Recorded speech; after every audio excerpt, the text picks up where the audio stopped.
안녕하세요. 의미 목사입니다. 네, 코로나 사태로 다들 어려운 시간들을 보내고 계시는데요. 오늘 이 새벽에 이 아침에 하나 주시는 말씀을 통해서 또 새 힘 얻고 오늘의 만나를 먹고 또 강건한 하루를 살았으면 좋겠습니다. 오늘 이렇게 영상으로나마 말씀을 함께 나누셔서 감사하고요. 먼저 성경책을 꼭 준비해 주셔서 본문의 말씀을 꼭 눈으로라도 함께 따라 읽어주시면 감사하겠습니다. 바라기는 미리 개인적으로 5분 정도라도 말씀을 미리 한번 묵상하고 오늘 영상 설교를 함께 들으시면 훨씬 더 은혜가 풍성할 줄 믿습니다.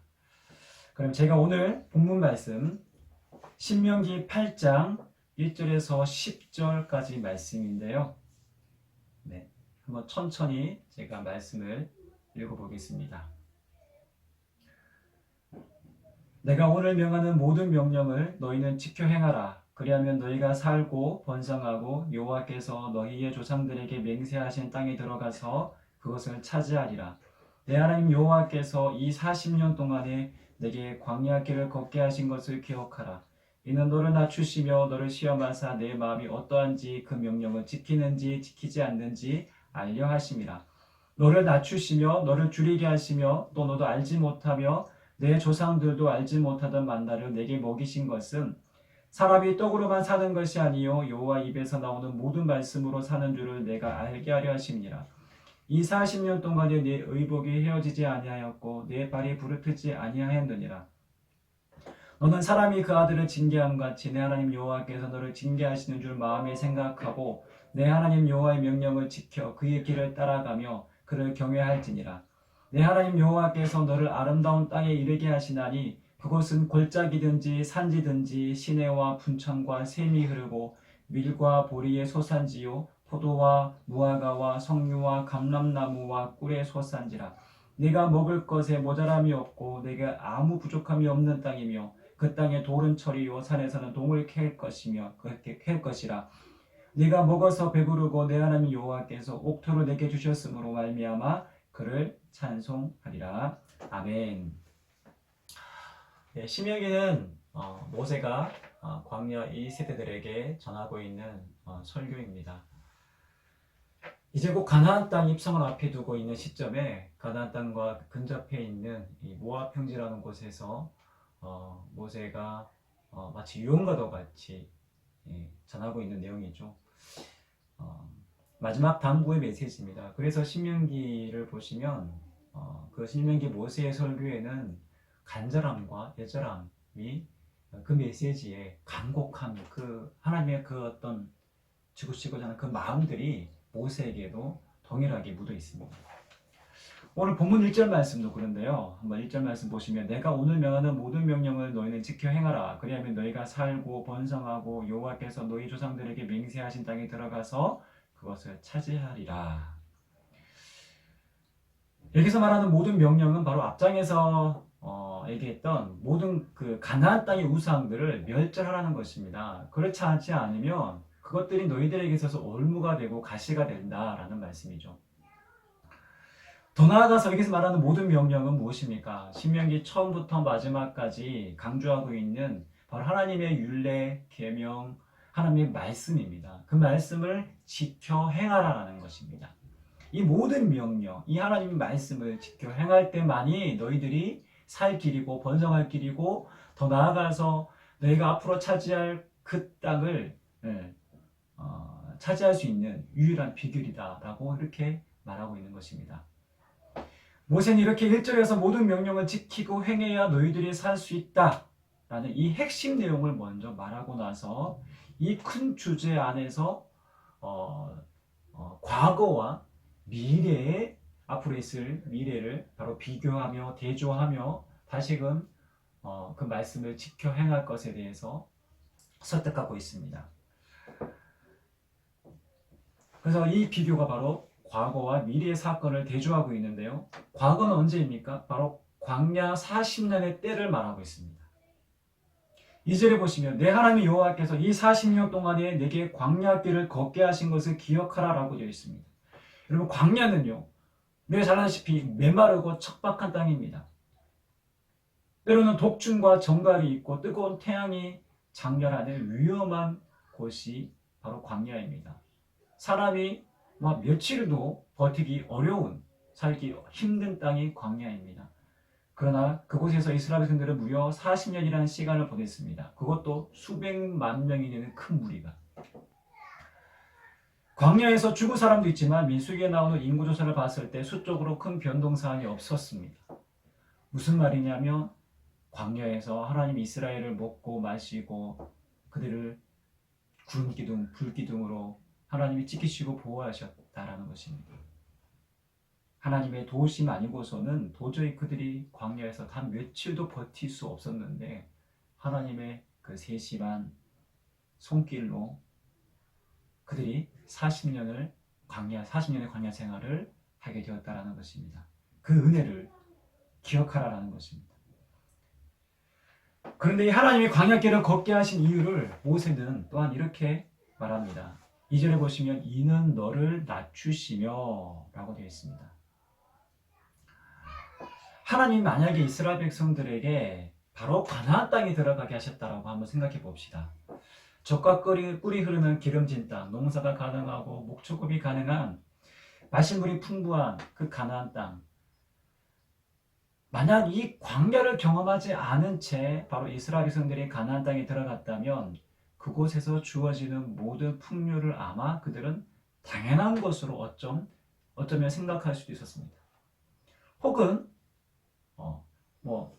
그 전에 그 전에 있던 일곱 부족들이 섬기던 신들이 준 것이다라고, 하나님이 아닌 그 이전의 우상 이방 신들이 준 것이다라고 생각할 수 있겠죠. 그러나 하나님은 이스라엘 백성을 40년이라는 시간 동안 광야 학교에서 훈련시키셨습니다. 바로 그 이유가 너를 낮추시며 라고 되어 있습니다. 여기서 너를 낮추신다는 것은 하나님을 하나님으로 인정하고 그분을 섬기며 경외하는 겸손을 의미하고 있습니다. 모든 만물의 창조주가 하나님이시요 나를 지으신 분도 하나님이시요 나의 앉고 일어섬을 아시는 분도 하나님이시요 우리의 가는 길을 아시는 분이 하나님이시라는 이 절대적인 하나님의 주권을 인정하고 그분께 내 삶을 맡기는 것, 바로 그것이 겸손이고 바로 우리가 주님 앞에 낮아지는 것입니다. 하나님이 이 광야 40년이라는 시간 동안 이스라엘을 낮추시기 위해 부단히도 참고 인내하셨습니다. 수많은 원망과 불평의 상황 속에서도 하나님은 그들에게 다시금 하나님을 바라볼 수 있도록 길을 열어주셨습니다. 그리고 하나님은 이스라엘 백성들이 기계적으로 수동적으로 하나님 말씀을 지키고 따르는 것이 아니라 정말 하나님과의 인격적 그 사랑의 관계 속에서 그 은혜에 감사하고 하나님으로 인해 그들의 삶이 행복해지기를 원하셨습니다. 만나를 주신 이유도 바로 3절에 이렇게 말하고 있습니다. 내 조상들도 알지 못하던 만나를 내게 먹이신 것은 사람이 떡으로만 사는 것이 아니요 여호와 입에서 나오는 모든 말씀으로 사는 줄 내가 알게 하려 하심이니라. 바로 이 만나를 주시는 분도 바로 하나님이라는 것을 알게 하는 것이죠. 사실 광야에서 만나를 주신 것은 생계 유지를 위한 것이지도 생각할 수 있습니다. 단지 배고픔을 달래기 위해서 주신 것이 아닌가 이렇게 생각할 수 있습니다.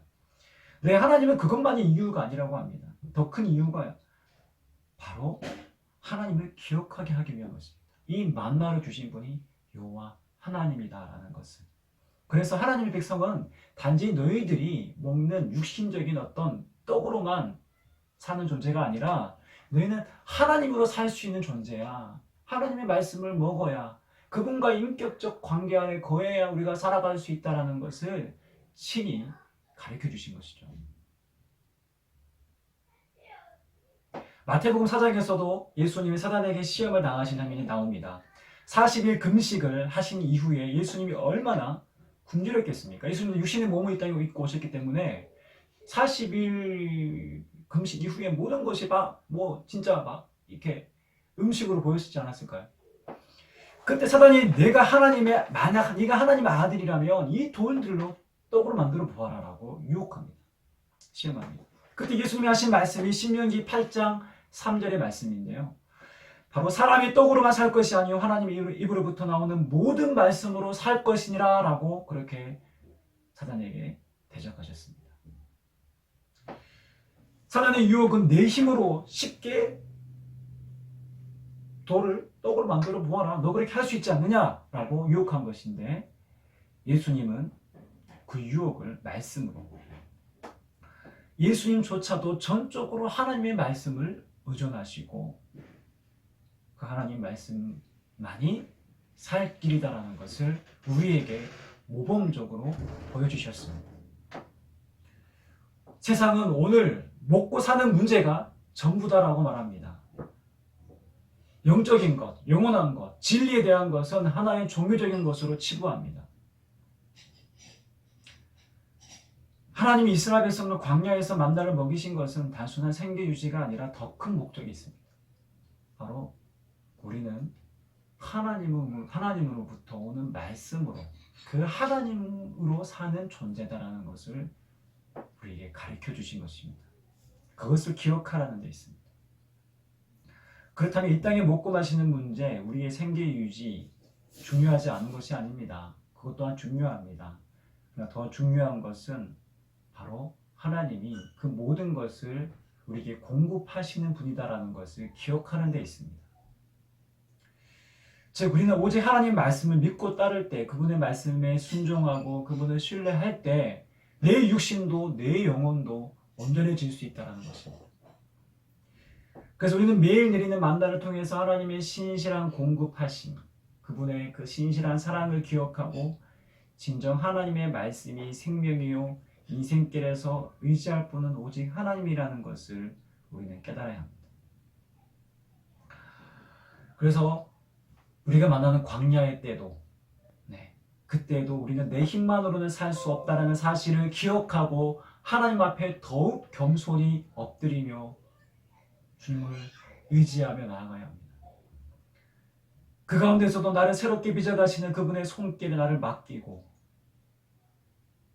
하나님 주시는 그 세임과 지혜, 말씀 통해 주시는 그 은혜를 붙들고 다시금 우리의 삶의 방향을 다시 재조정하시는 그 하나님의 선하신 인도하심 앞에 내 삶을 맞춰야 합니다. 이제 과거 광야의 생활 40년을 지나 눈앞에 펼쳐져 있는 미래는 기름지고 풍요로운 땅이 그들을 기다리고 있습니다. 바로 이어지는 7절에서 10절까지가 가나안 땅에 관한 기록인데요. 그 땅은 어떻습니까? 샘물이 있고 강이 흐르고 온갖 좋은 풍성한 열매, 과실이 맺히고 먹을 것에 모자람이 없고 부족함이 없는 땅이라고 성경은 기록하고 있습니다. 바위에서 철이 나고 산에서 청동도 캘 수 있다고 합니다. 즉 광야와는 비교할 수 없는 풍요로운 비옥한 땅입니다. 온갖 좋은 것들을 누릴 수 있는 곳입니다. 이제 과거 광야의 길을 걸은 다음 세대가 이 풍요의 땅에 들어갔을 때 기억해야 할 것이 있습니다. 그것은 이전의 광야의 때와도 동일한 것입니다. 무엇입니까? 이 모든 것도 그저 우연히 존재하고 주어지는 것이 아니라 하나님이 주셨기에 그것에 감사하고 그분을 즐거워하고 찬송하라는 것입니다. 10절 말씀입니다. 네가 먹어서 배부르고 내 하나님 여호와께서 옥토를 내게 주셨으므로 내 하나님 여호와께서 이 비옥한 땅을 주셨다라는 것을 기억하라는 것입니다. 이로 말미암아 그를 높이고 찬송하고 감사하라는 것입니다. 하나님, 우리가 가난과 질병과 온갖 고통의 연속 속에 사는 것이 하나님 원하시는 뜻이 아닙니다. 우리가 누리는 이 모든 풍요를 하나님이 주신 것으로 고백하고 감사하며 살기 원하십니다. 그러나 우리가 광야의 때와 같이 늘 신실하신 하나님, 만나를 먹이셨던 것 같이 오늘 우리에게 일용할 양식을 주시고 이 모든 것을 누릴 수 있게 하신 하나님께 감사하며 찬송하며 사는 것, 이것이 오늘 우리가 취해야 될 믿음의 태도입니다. 결국 우리가 광야와 같은 힘든 상황에 있든지 가나안 땅과 같은 풍요를 누리고 있든지 중요한 것은 여전히 지금도 하나님 말씀에 신뢰하고 그 말씀에 순종하고 그 말씀을 지켜 행하며 사는 것입니다. 오늘 저와 여러분들의 삶이 어떠한 상황에 묶이기보다 광야에서도 먹이신 그 하나님의 세심한 손길을 기억하고 오늘도 생명의 말씀을 먹고 주어진 모든 것에 감사하며 더욱 겸손히 주님 바라보는 저와 여러분들의 복된 삶 되시기를 주님의 이름으로 부탁드립니다. 기도하겠습니다. 주님, 오늘 우리가 각자 처한 삶의 인생이 메마른 광야의 땅을 걸어갈 수 있고 또한 비옥한 풍요의 땅에 거할 수도 있습니다. 그러나 중요한 것은 우리가 어떠한 상황에 처했던 간에 여전히 우리의 삶을 감찰하시고 우리와 여전히 함께 하시는 그 하나님을 기억하고 이 모든 것이 하나님이 허락하시고 하나님이 우리에게 주신 것임을 기억하며 감사하는 우리의 삶 되게 도와주시옵소서.